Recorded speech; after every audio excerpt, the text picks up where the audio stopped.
இறைவன் படைத்த உலகை எல்லாம் மனிதன் ஆளுகிறான். மனிதன் வடித்த சிலைகளிலெல்லாம் இறைவன் வாழுகிறான். உள்ளம் சொல்வதை உதடு சொல்லாமல் உண்மை பிறப்பதில்லை. உள்ளிருந்தே நீ அருள் செய்யாமல் ஒன்றும் நடப்பதில்லை. இரண்டு மனிதர் சேர்ந்த பொழுது எண்ணம் வேறாகும். எத்தனை கோவில்கள் இருந்த பொழுதும் இறைவன் ஒன்றாகும். பிறவி சித்தம்.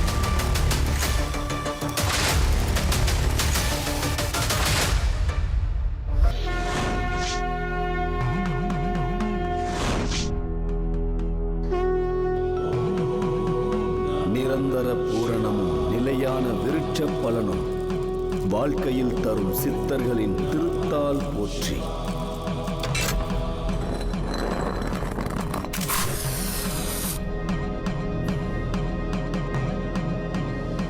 பிறவி சித்தம்.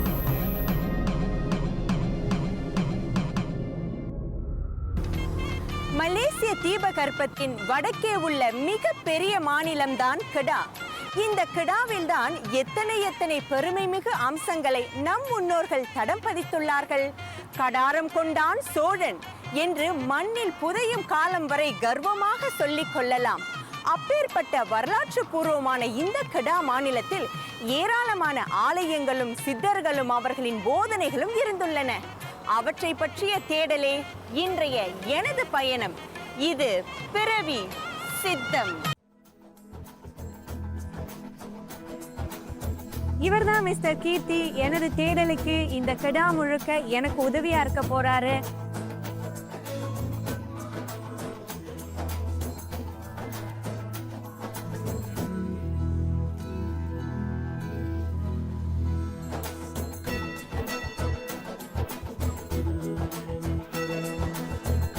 விநாயக பெருமான் பக்தர்களின் கோரிக்கைகளை சித்திக்க, அதாவது வெற்றியை தருபவரும் அதே சமயத்தில் புத்தியை அருள் பாலிப்பவருமான இவரை சித்தி புத்தி விநாயகர் என்று வணங்கி வழிபடுகிறோம். இந்த கெடா மாநிலத்திலேயே மிக பெரிய மிக பிரம்மாண்டமான விநாயகருக்கான ஆலயம் என்றால் அது இந்த சுங்கேப்பத்தானியில் இருக்கக்கூடிய ஸ்ரீ சித்தி விநாயகர் ஆலயம்தான்.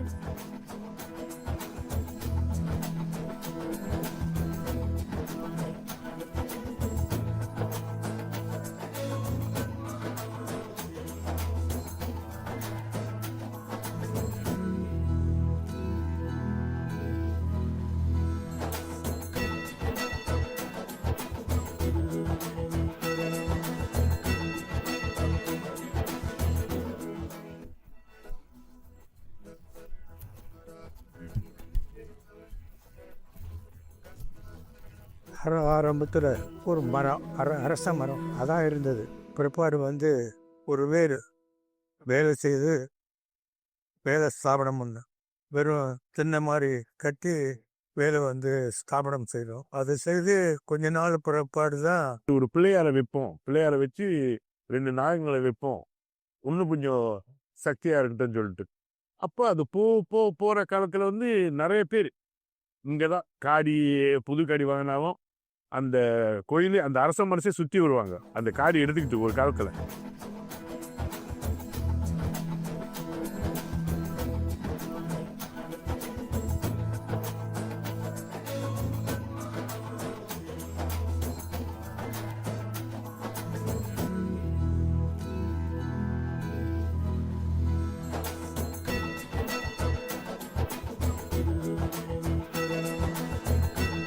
இந்த ஸ்ரீ சித்தி விநாயகர் ஆலயத்தில் சிவபெருமான் பிரகதீஸ்வரராக எழுந்தருளி பக்தர்களுக்கு அருள் பாலிக்கின்றார்.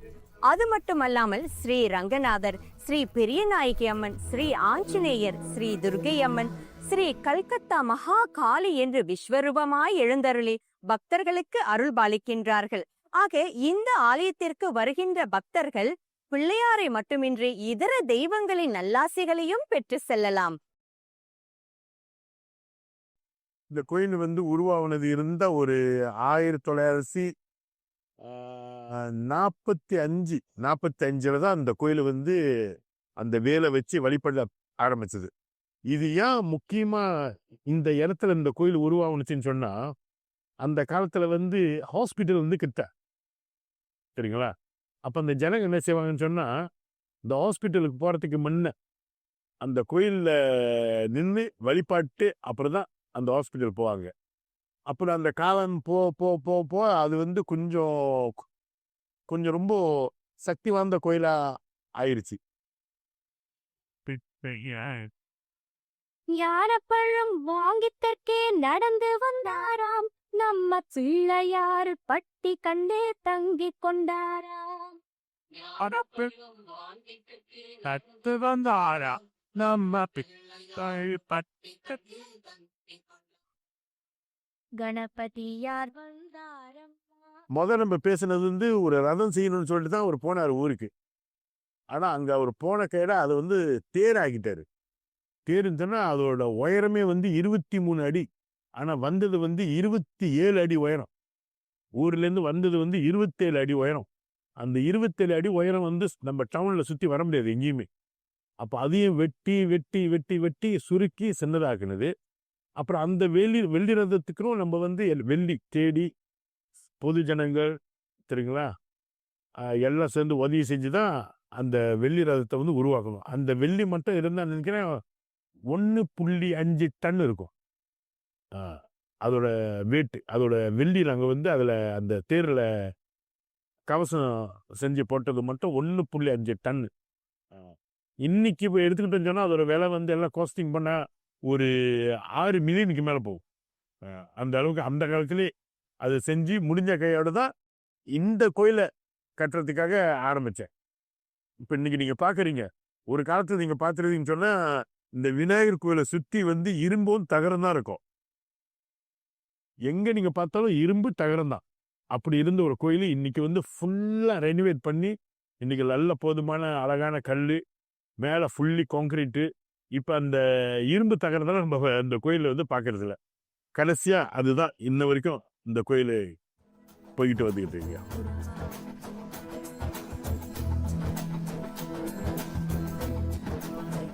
முன்னவன் முதல்வன் மூத்தவன் முழுமுதற் கடவுளான விநாயக பெருமானை வேண்டிய பிறகு செயலாற்றும் எந்த ஒரு காரியங்களும் வெற்றி பெறுவது திண்ணம்.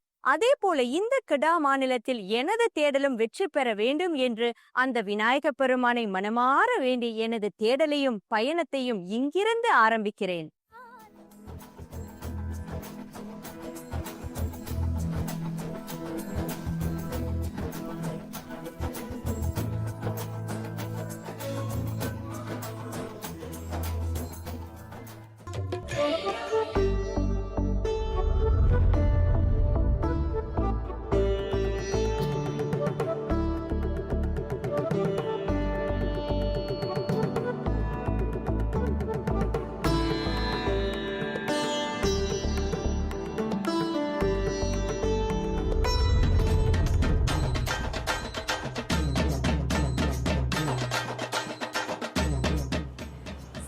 காலத்தின் முதன்மை கடவுள் முருகப்பெருமான். தமிழர்கள் கால் பதித்த இடமெங்கும் கந்தனின் புகழ் மணக்கும். அந்த வகையில் இப்போது நான் இருப்பதோ லண்டன் முருகன் ஆலயத்தில், அதாவது சுங்கைப்பத்தானில் இருக்கக்கூடிய ஸ்ரீ சுப்பிரமணியர் ஆலயத்தின் கருவறையில் இருக்கும் முருகனுக்கு லண்டன் முருகன் என்று மற்றொரு பெயரும் உண்டு.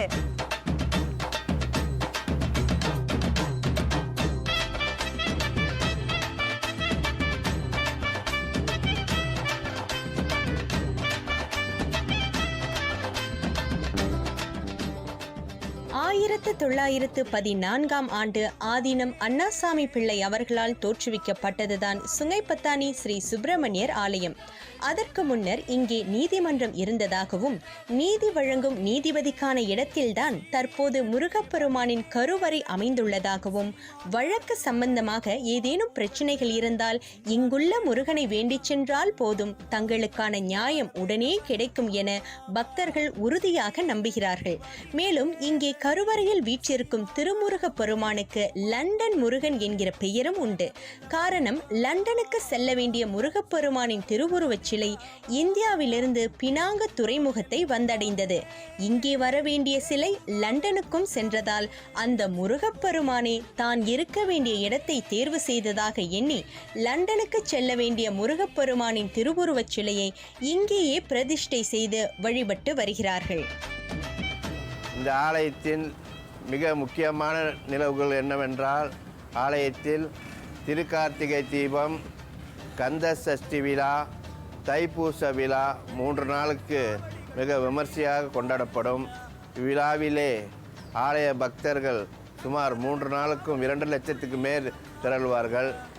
பால்குடம், காவடிகள், ரத காவடிகள் என்று பல வகையான நேர்த்திக்கடனை காணிக்கையை பக்தர்கள் செலுத்தி வருவார்கள்.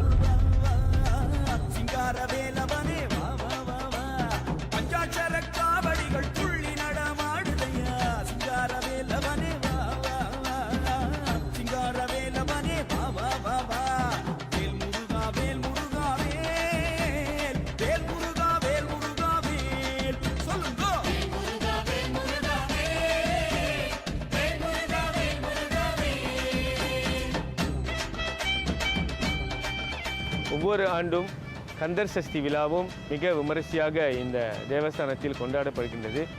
6 நாட்கள் கந்தர் சஷ்டி விழா பக்தர்கள் விரதம் இருந்து தங்களுடைய நேர்த்திக்கடனை செய்து 6வது நாளாக சூரசம்ஹார விழா மிக விமரிசையாக இந்த தேவஸ்தானத்தில் கொண்டாடப்படுகின்றது.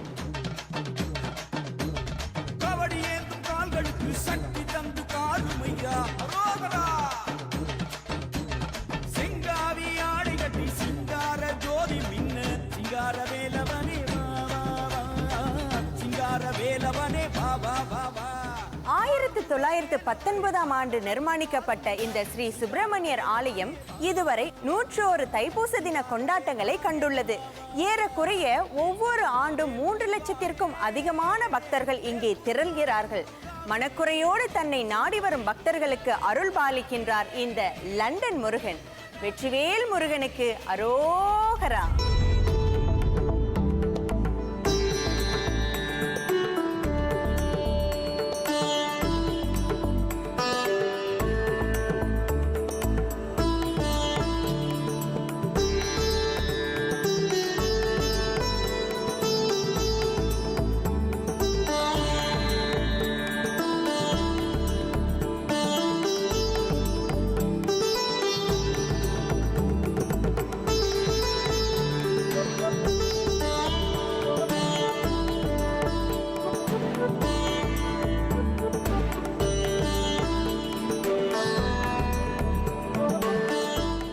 சுங்கைப்பத்தானியில் மிகவும் பிரசித்தி பெற்ற மகா முனீஸ்வரர் ஆலயம் இந்த ஆலயம் தாங்க. இந்த ஆலயத்தில் ஒரு சிறப்பு இருக்கு. அது என்னன்னா, இங்க பக்கத்திலே இருக்கக்கூடிய ஸ்ரீ சித்தி விநாயகர் ஆலயமாகட்டும், ஸ்ரீ சுப்பிரமணியர் ஆலயமாகட்டும், அங்க என்ன திருவிழாக்கள் நடந்தாலும் சரி, அங்கிருந்த பால்குடங்கள், காவடிகள், சீர் எல்லாமே இங்கிருந்து எடுத்து செல்லப்படுகின்றன. அப்பேற்பட்ட மகத்துவம் வாய்ந்த ஆலயம் தான் இந்த ஆலயம்.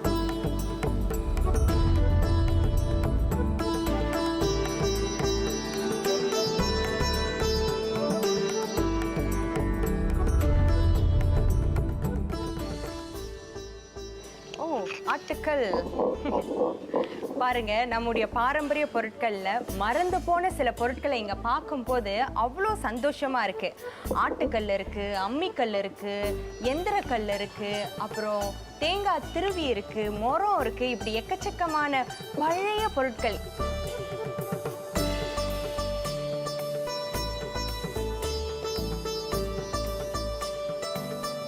சைவ உணவுனா என்னங்க? தாவரங்கள்ல இருந்து பெறப்படும் காய்கள், கனிகள், பயிர்கள் இதெல்லாம் தான் ஆரோக்கியமான சைவ உணவு. இன்னைக்கு நான் அந்த ஆரோக்கியமான சைவ உணவை தான் இப்ப சாப்பிட போறேன்.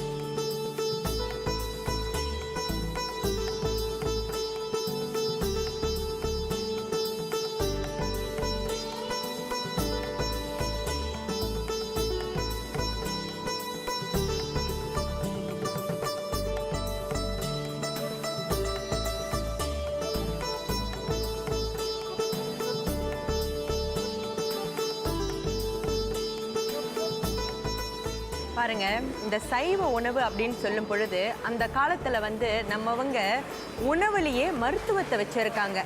இந்த முள்ளங்கி வாயு பிரச்சனைக்கு ஒரு நல்ல தீர்வு. அதே சமயத்தில் இங்கே மாங்காய் பச்சடியும் நான் வச்சுருக்கேன்.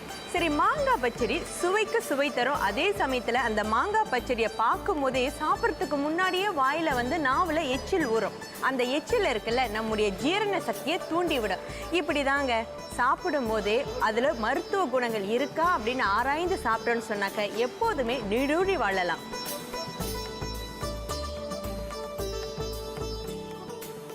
இந்த அறுசுவை ஆரோக்கிய சைவ உணவுக்கு பிறகு எனது தேடல் தொடரும்.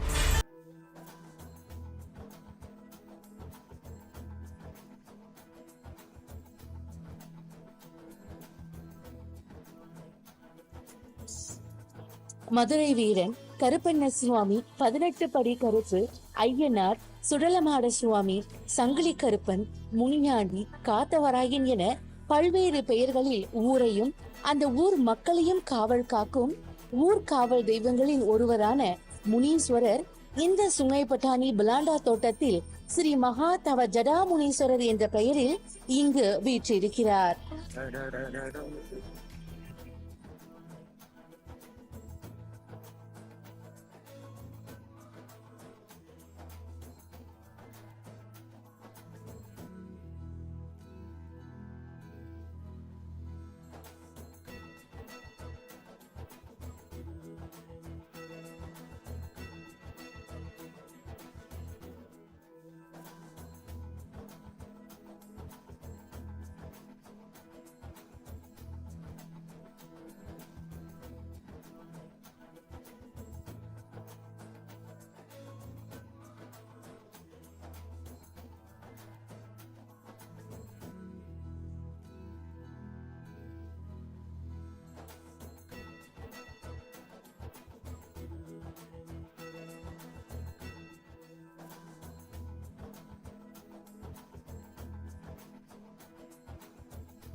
அழகிய செம்பனை தோட்டத்துக்கு மத்தியில் பைரவர் அவர் முன் நின்று அந்த சன்னதியை காவல் காக்க இடவள புறங்களில் ஐயன் ஊர்வலம் வரும் குதிரைகள் தயார் நிலையில் நிற்க அந்த சிறு கோவிலின் மத்தியில் மிகவும் கம்பீரமாக நின்று தன்னுடைய கோலி விழிகளை அகலமாக விரித்து தன் கண் பார்வையில் இருந்து யாரும் தப்ப முடியாது என்ற எச்சரிக்கையை கொடுத்தபடி அந்த ஊரையும் ஊர் மக்களையும் காவல் காத்து வருகிறார் இந்த தவஜடா முனீஸ்வரன். சுங்கைபுந்தார் தோட்டம் பீடோங் நகரிலிருந்து ஏறக்குறைய 10 கிலோமீட்டர் தொலைவில் உள்ளது. இங்குதான் அம்பாள் ஸ்ரீ மகா முத்துமாரி அம்மனாக அருள்பாலித்து வருகின்றார்.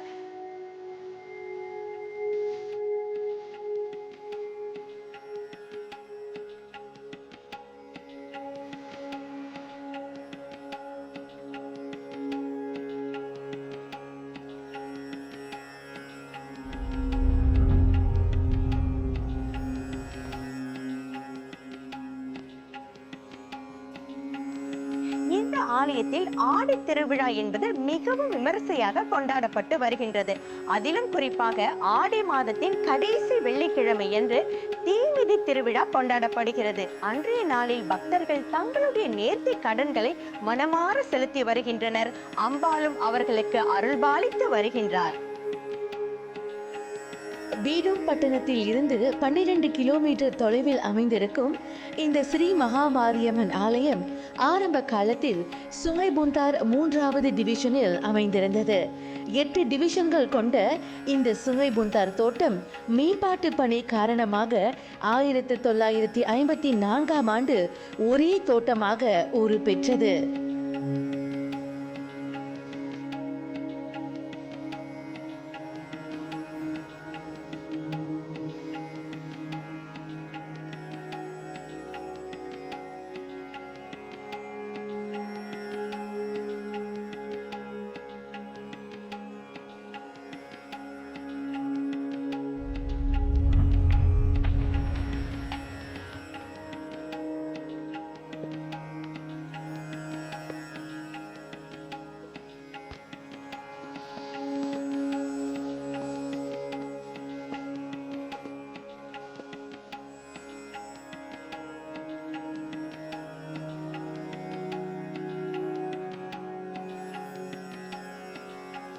ஸ்ரீ மகா முத்துமாரியம்மன் ஆலயத்தின் 13வது நாள் திருவிழாவின் போது மடப்படையல் எனும் பூஜை நடைபெறுகிறது.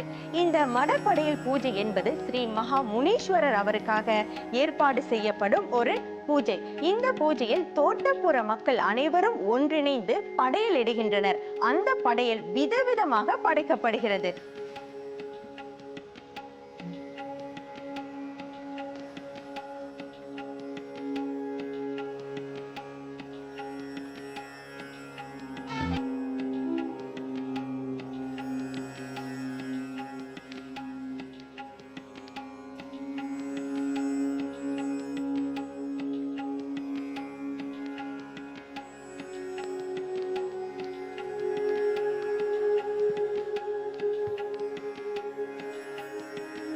தோட்டப்புற மக்கள் அனைவரும் ஒன்றாக சேர்ந்து சமைக்கப்படும் இந்த உணவு வாயில் துணியை கட்டிக்கொண்டு உப்பில்லாமல் சமைத்து முனீஸ்வரருக்காக படைக்கின்றார்கள். இது இங்கு வழி வழியாக கடைபிடித்து வரும் ஒரு மரபாகும்.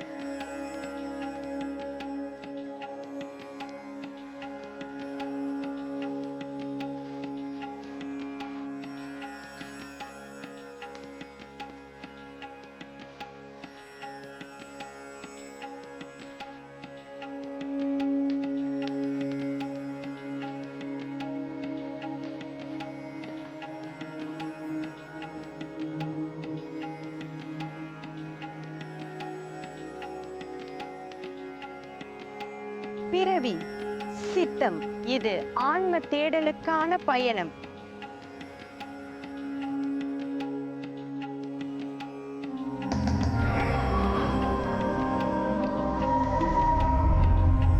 இசையால் இறைவனை இறங்க வைப்பது மனிதனின் குணமாகும். இசையில் மயங்கி இறங்கி வருவது இறைவனின் மனமாகும். அப்படி அடுத்து நமக்கு மனமிறங்கி தரிசனம் தரப்போகும் அந்த தெய்வம் எந்த திருத்தலத்தில் இருக்க போகிறது என்றுதானே யோசிக்கிறீர்கள்? இதோ பிறவி சித்தத்தின் அடுத்த பயணம்.